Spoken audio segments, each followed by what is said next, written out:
नमस्कार दोस्तों, मैं हूं अवधेश शर्मा और आप सभी का हमारे YouTube चैनल में आपका स्वागत है। आज की वीडियो में स्वयं सहायता समूह के महिलाओं के लिए बहुत अच्छा जानकारी देने वाले हैं। यह जानकारी स्वयं सहायता समूह के महिलाओं के लिए बहुत ज़रूरी है, क्योंकि स्वयं सहायता समूह के महिलाओं को उतना जागरूक नहीं रहती है, पढ़ी लिखी नहीं रहती है, जिसके कारण उनको बहुत नुकसान भी हो सकता है। तो इसी से संबंधित आप सभी को संपूर्ण जानकारी देने वाले हैं। तो वीडियो बनाने का मुख्य उद्देश्य क्या है? सबसे फर्स्ट है कि समूह किसी भी फंड का राशि ग्राम संगठन में डायरेक्ट जमा कर सकता है या पहले समूह में जमा करेगा। उसके बाद है कि डायरेक्ट पैसा जमा करते हैं तो बाद में समूह को मिल सकता है या नहीं। फिर है कि कोई भी समूह डायरेक्ट जमा करने से पहले जान लीजिए आपको बहुत बड़ा नुकसान होने वाला है। और इसमें जीविका मित्र सीएम दीदी क्या क्या उत्तरदायित्व है, तो इसी से संबंधित आप सभी को संपूर्ण जानकारी देने वाले हैं। तो आप सभी हमारे वीडियो में बने रहिएगा, वीडियो को स्किप करके बिल्कुल नहीं देखिएगा और ऐड को भी वॉच कर लीजिएगा, क्योंकि बहुत सारे फ्रेंड्स ऐड वॉच नहीं करते हैं, स्किप कर देते हैं, जबकि प्रीमियर में ऐड और वीडियो साथ साथ ही चलता है। तो क्या है, आपको तो कमेंट ही बस करना है, ऐड को स्किप करने से क्या फ़ायदा है। तो आप सभी से उम्मीद रखते हैं कि अब से ऐड स्किप नहीं कीजिएगा और बीच में आना जाना भी नहीं कीजिएगा, क्योंकि आना जाना करके क्या होता है कि वाचिंग बेकार हो जाता है।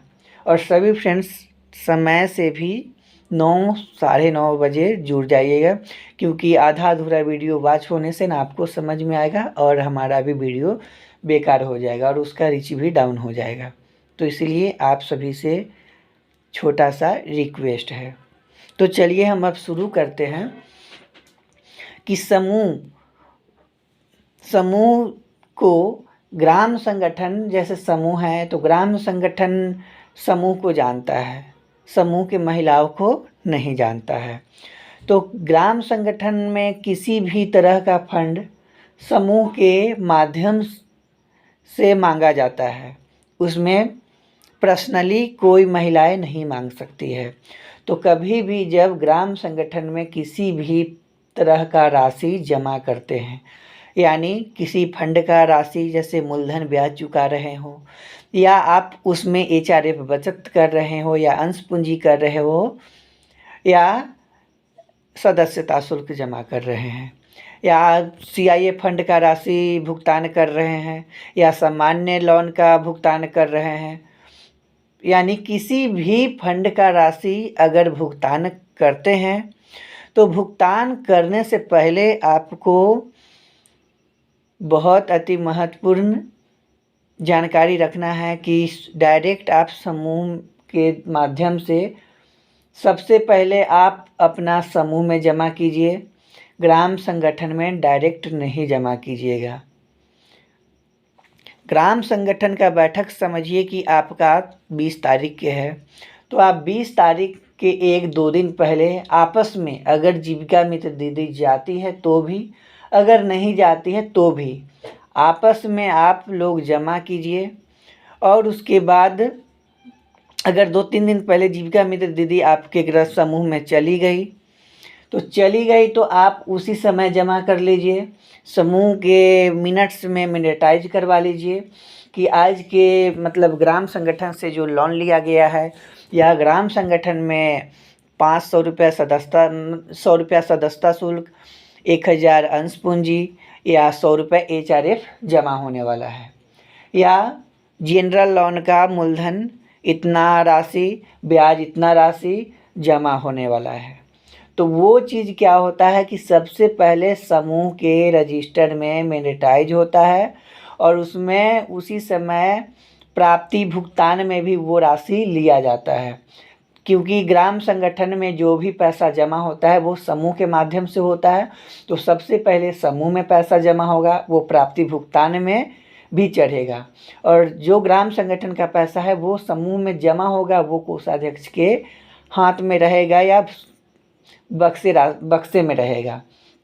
जब ग्राम संगठन का बैठक होगा तो बक्से में से निकासी मतलब निकाल कर उसमें ग्राम संगठन के दिन पैसा जमा होगा, और उसमें यह भी मैंडेटाइज रहेगा कि दिनांक 20 को ग्राम संगठन का बैठक 11 बजे से है, जिसमें ICF का पैसा इतना है, मूलधन है, ब्याज इतना जमा है, सदस्यता शुल्क इतना जमा है, अंश पूंजी इतना है, मतलब इतना का हिसाब बहुत सारा हुआ, उसका हिसाब इतना है जो ग्राम संगठन के बैठक में दिनांक इतना को 12 बजे या 10 बजे जो समय है वो उसमें मैंडेटाइज हो जाएगा कि इतना को समूह के लीडर दीदी जमा करेंगी। उसमें अगर लीडर बाई चांस एकात्र नहीं जा पाती है तो समूह के सदस्य उनकी जगह पे जाएगी। यह चीज़ मैंडेटाइज हो जाना चाहिए। और जैसे कि समूह का बचत समझिए कि 100 रुपये है या 500 है, और ग्राम संगठन का पैसा जो जमा हुआ समझिए कि 5000 जमा हुआ, तो उस समय कोषाध्यक्ष का हाथ का राशि जैसे इधर है कि 500 रुपये बचत है और 5000 रुपये समझिए कि ग्राम संगठन का है लौटाने वाला, तो उसमें 5000 और 500 जोड़ देना है, और पूरा क्या हो जाएगा कि 5500 रुपये कोषाध्यक्ष का हाथ का राशि दिखाना है। अब जैसे ही कोषाध्यक्ष ग्राम संगठन के बैठक में जमा कर देती हैं तो फिर जैसे CM दीदी आती हैं तो सभी समूह के दीदी उसी समय कहेंगी कि दीदी पैसा ग्राम संगठन में 5000 रुपये जमा हो गया है, वो समूह से भुगतान कर दीजिए। तो उसी समय क्या होगा कि ग्राम समूह में मेंटेनेंस हो जाएगा कि इतना 5000 रुपये जो जमा हुआ था वो अध्यक्ष सचिव कोषाध्यक्ष दीदी के हाथ से ग्राम संगठन में दिनांक इतना को जमा हो गया है। अब इनके पास इतना जैसे 500 रुपये बच गया जो आज के बैठक में सभी के सामने रखा गया, दिखाया गया, यह हो गया। तो इस तरह से आप लोग को करना है। डायरेक्ट किसी भी तरह का फंड का पैसा या बचत का पैसा आप ग्राम संगठन में डायरेक्ट जमा नहीं कर सकते हैं। अगर डायरेक्ट जमा करते भी हैं तो उससे बहुत बड़ा नुकसान आपको ही होने वाला है, क्योंकि जब आप समूह से हटते हैं और समूह में आपका क्या होगा कि कोई लेखा जोखा ही नहीं रहेगा कि हम ग्राम संगठन में इतना पैसा जमा किए, तो फिर क्या होगा कि आपको ग्राम संगठन उस समय पैसा नहीं देगा। अगर आप ग्राम संगठन से अपना पैसा लेना चाहते हैं तो उसके बाद क्या आपके पास प्रूफ रहेगा जो आप ग्राम संगठन पर बोल सकते हैं। ग्राम संगठन कहेगा कि आपके पास तो कोई लिखित ही नहीं है, किस आधार पे हम दें, तो उस समय आपको बहुत मुश्किल में पड़ सकते हैं। और होगा कि आपका जो ग्राम संगठन में पैसा कितना जमा करना है नहीं जमा करना है वो आपको सब चीज़ से आप मतलब अनजान हो जाइएगा। मतलब आपका पैसा कितना जमा करना है नहीं जमा करना है, आप यह सब चीज़ से आप बहुत अनजान होने के साथ साथ आपको उससे नुकसान हो सकता है। तो इसीलिए आप लोग आज से यह जान लीजिए कि अगर आप ग्राम संगठन में पैसा डायरेक्ट जमा करते हैं तो उसमें आपका लापरवाही होगा या CM दीदी का लापरवाही होगा। तो इसलिए आपका अगर लापरवाही है तो आप अपना सुधार कीजिए, अगर CM दीदी का लापरवाही है तो CM दीदी सुधार करे, उससे तो नुकसान आपका ही होने वाला है, समूह के महिलाओं का ही नुकसान होने वाला है। तो इसमें तो जागरूक समूह के महिलाओं को ही होना है, और CM दीदी को भी ध्यान देना बहुत ज़रूरी है। CM दीदी भी क्या कार्य करती है कि समूह में जो बचत होता है वो पैसा चढ़ा देती हैं, न समूह का CCL का पैसा वो मूलधन उसका जमा होता वो भी नहीं चढ़ाती हैं, न ग्राम संगठन में किसी भी तरह का फंड का राशि होता है वो भी नहीं जमा चढ़ाती है, न मतलब लिखती है। तो उससे क्या होगा कि समूह के महिलाओं को नुकसान है। तो इसलिए समूह के महिलाएं यह जागरूक हो जाए कि जब तक CM दीदी समूह के बैठक में और हमारे समूह के रजिस्टर में मेंटेनेंस नहीं करेंगी, तब तक हम किसी भी तरह का फंड का राशि ग्राम संगठन में नहीं जमा करेंगे। तो यह आपको निर्णय लेना है कि आपको क्या करना है।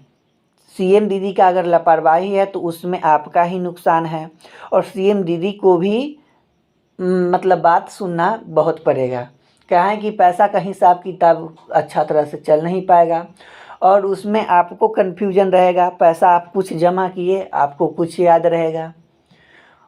आप अगर 1000 जमा किए हैं तो आपको अगर हो सकता है कि बता दिया जाएगा कि आपको 500 ही जमा किए हैं। अगर आप 500 जमा किए हैं, आपको 1000 भी याद हो सकता है। तो उससे बेहतर है कि आप हर चीज़ लिखित में आइए, यानी कि पैसा एक बार जमा कीजिए, लेकिन लिखित 10 जगह रहना चाहिए।